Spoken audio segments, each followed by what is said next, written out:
मोक्षमार्गस्य नेतारं भेत्तारं कर्मभूभृतां ज्ञातारं विश्वतत्त्वानां वन्दे तद्गुणलब्धये। बोली पंच परमेष्ठी भगवान की जय। शांति विधाता श्री खजाड़ शांतिनाथ भगवान की जय। द्वादशांग निर्माणी माता की जय। ग्रंथादिराज श्री तत्वार्थ सूत्र जी की जय। आचार्य श्री उमा स्वामी जी महाराज की जय। आचार्य श्री विद्यासागर जी महाराज की जय। परम पूज्य मुनिपुंगो श्री 108 सुधा सागर जी महाराज की जय। अड़ाई द्वीपस्थ समस्त महामुनिराजों की जय। पूर्व में हमने प्रकृतिबंध और पिछली कक्षा में स्थिति बंध के वर्णन को जान लिया। पश्चात अनुभाग बंध किसे कहते हैं उसका कथन प्रारंभ हो रहा है। सूत्र उच्चारित करें। विपाकोनुभवः। पदच्छेद देखें। विपाकः अनुभवः। अर्थ होगा विपाकः अर्थात विपाक को, अनुभवः अर्थात अनुभाग बंध कहते हैं। संपूर्ण अर्थ होगा विपाक को अनुभाग बंध कहते हैं। विपाक किसे कहते हैं? तो जो कर्म के फल देने की शक्ति होती है, सामर्थ्य होती है, वह विपाक कहलाता है। वह फल किस प्रकार से दे रहा है वह विपाक है। इस प्रकार से यहाँ अनुभाग बंध जो है उसको बताया। पश्चात इसी का और विशेष वर्णन किया जा रहा है। सूत्र उच्चारित करें। स यथा नाम। पदच्छेद देखें। स यथा नाम। अर्थ होगा स अर्थात वह कौन? तो जो अनुभाग बंध जिसका वर्णन चल रहा है वह अनुभाग बंध यथा नाम अर्थात कर्मों के नामानुसार ही होता है। संपूर्ण अर्थ होगा वह अनुभाग बंध कर्मों के नामानुसार ही होता है। जैसे ज्ञानावरण ज्ञान को ढकता है, दर्शनावरण दर्शन गुण को प्रकट नहीं होने देता, वेदनीय कर्म वेदन कराता है। इसी प्रकार से जो है वह उसी नामानुसार क्या है अपना फल देते हैं। इस प्रकार से यहाँ यह ज्ञान करा दिया गया कि जो अनुभाग बंध है वह कर्मों के नामानुसार ही होता है। जिस प्रकार से कर्मों के नाम होंगे उसी प्रकार से उसका कार्य होगा। पश्चात जो यह अनुभाग बंध है इसके बाद क्या होता है उसे बताने के लिए अगला सूत्र कहा जा रहा है। सूत्र उच्चारित करें। ततश्च निर्जरा। पदच्छेद देखें। ततः च निर्जरा। अर्थ होगा ततः अर्थात उसके किसके? तो अनुभाग के, अर्थात अनुभाग के बाद निर्जरा अर्थात निर्जरा होती है। संपूर्ण अर्थ होगा अनुभाग के बाद निर्जरा होती है। निर्जरा किसे कहते हैं? तो एक देश कर्मों का क्षय हो जाना यह निर्जरा है। निर्जरा के दो भेद हैं। प्रथम तो सविपाक निर्जरा और द्वितीय अविपाक निर्जरा। इनमें सबसे ज्यादा फलदायी कौन है?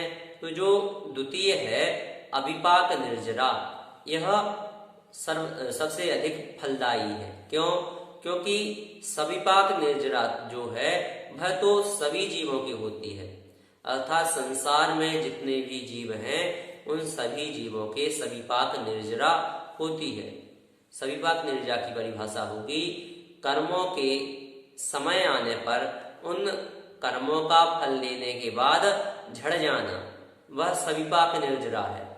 अर्थात जब उनका समय आएगा, जब वृक्ष में आम पकेगा, उसी के बाद वह फल जो है खाने को मिलेगा, उसी प्रकार की यह निर्जरा होती है।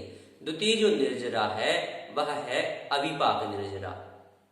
इसकी परिभाषा होती है कर्मों की जो सत्ता है अर्थात जो सत्ता में कर्म है उनके उदय काल में आने के पूर्व ही कर्म का झड़ जाना, यह अविपाक निर्जरा है।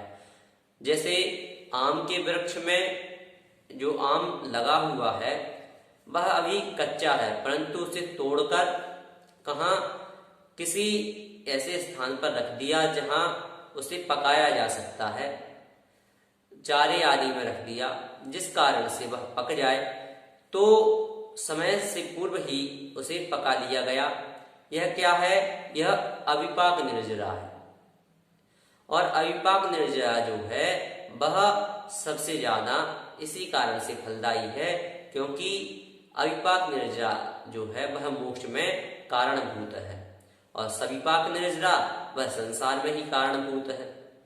इसलिए हमें जो द्वितीय निर्जरा है अविपाक निर्जरा, उसके लिए प्रयत्न करना चाहिए।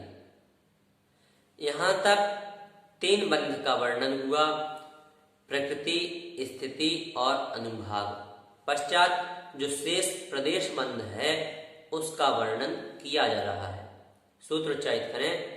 नाम प्रत्ययाः सर्वतो योग विशेषात् सूक्ष्मैक क्षेत्रावगाः स्थिताः सर्वात्म प्रदेशेष्वनन्तानंत प्रदेशाः।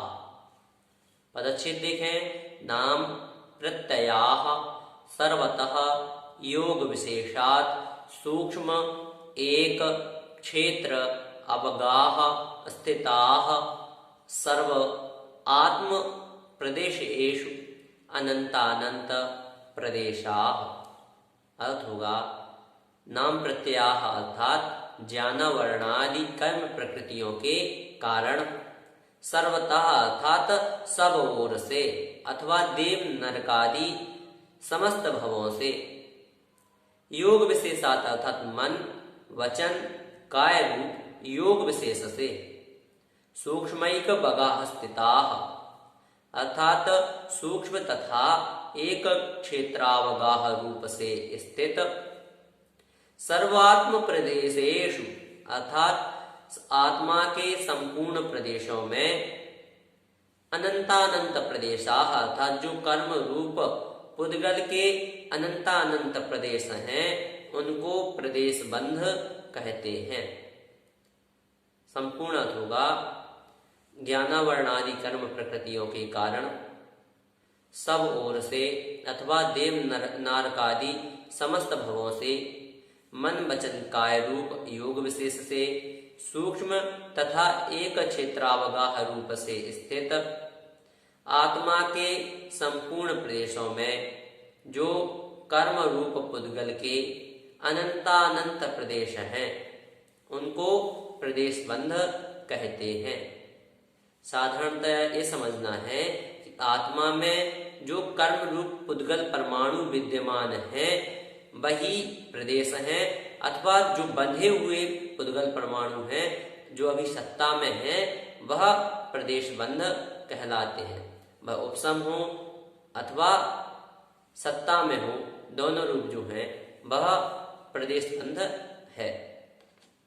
इस प्रकार से यहाँ जो चतुर्थ बंध था प्रदेश बंध, उसका भी कथन हो गया।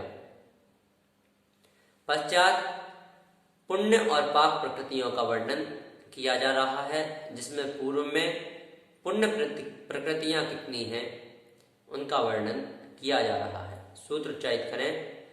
सद्वेद्य शुभायुर नाम गोत्राणि पुण्यम। पदच्छेद देखें।